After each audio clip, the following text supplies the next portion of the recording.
Welcome back to my kitchen counter. In this demonstration, I will show you one method for making a donut or a bagel, and this involves sculpting solid and then hollowing out afterwards. So I'm gonna just start by making the solid form.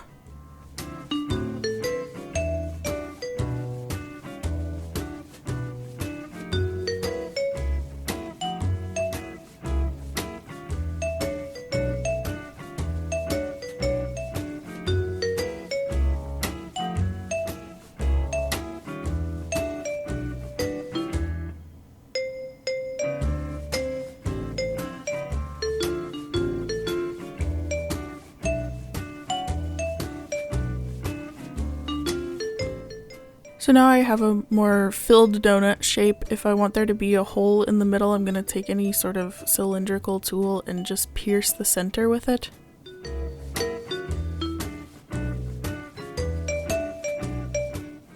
And then I'm going to work the tool around to widen that hole.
So now I'm going to go ahead and hollow this form. I've let it sit for about an hour, maybe more, so it's a little bit more rigid and it's going to be able to take the manipulation without warping.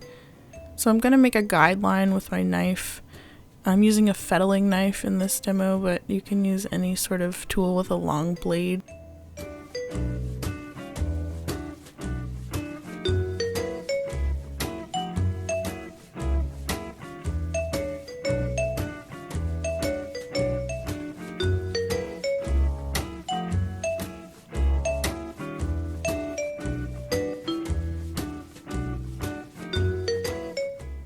You could stop at this point and add a cream cheese schmear, have this be like a cut and toasted bagel, but what I'm gonna do is scoop out these interior spaces and reattach it into like a whole donut shape. So I'm gonna use a spoon. You can use any sort of scooping device you please, and I'm gonna just hollow out these channels.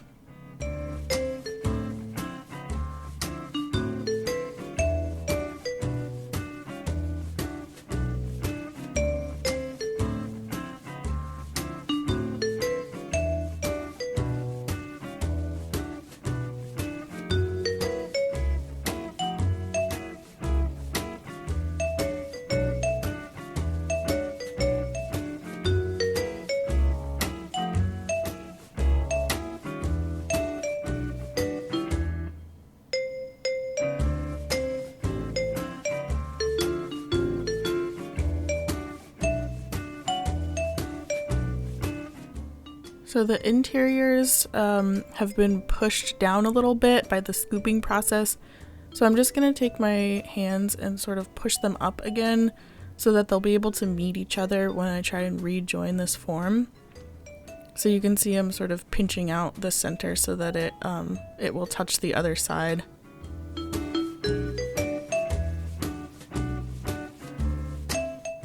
I'm adding some water to the rim where the attachment will be so that when I score it, it will actually create slip through the scoring process because there's water on the surface.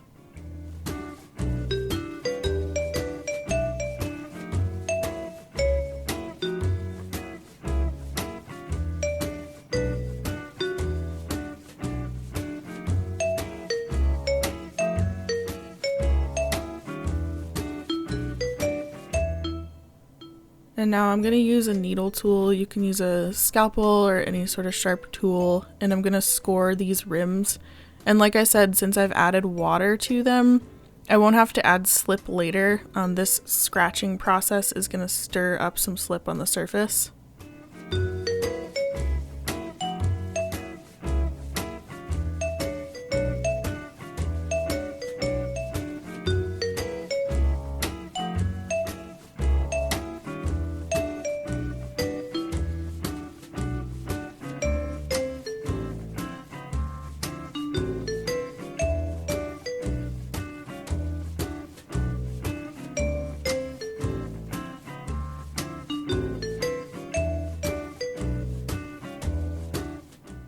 So because this form isn't perfectly symmetrical and neither is the cut, I just need to find the spot where they line up the best, and then I'm just going to push together firmly and join these two halves.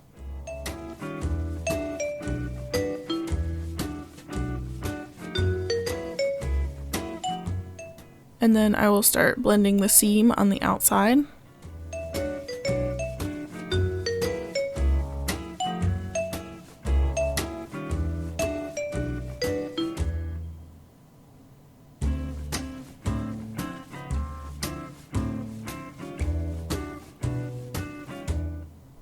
And once I get to that inside seam, I need to fill it a little bit. It did get pushed down even though I tried to correct. So I'm going to add just a small coil of clay in there so there's not like a weird seam gap.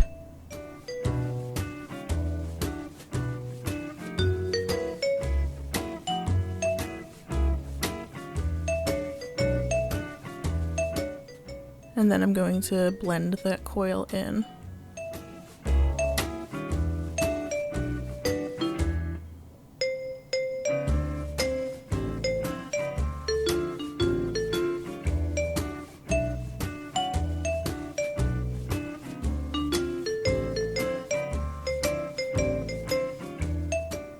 Now I'm going to use a sponge and I'm going to add a texture to the surface of this donut. What this is going to do is pull out the sand, and I think it's going to make it look sort of like an old-fashioned donut, cake donut.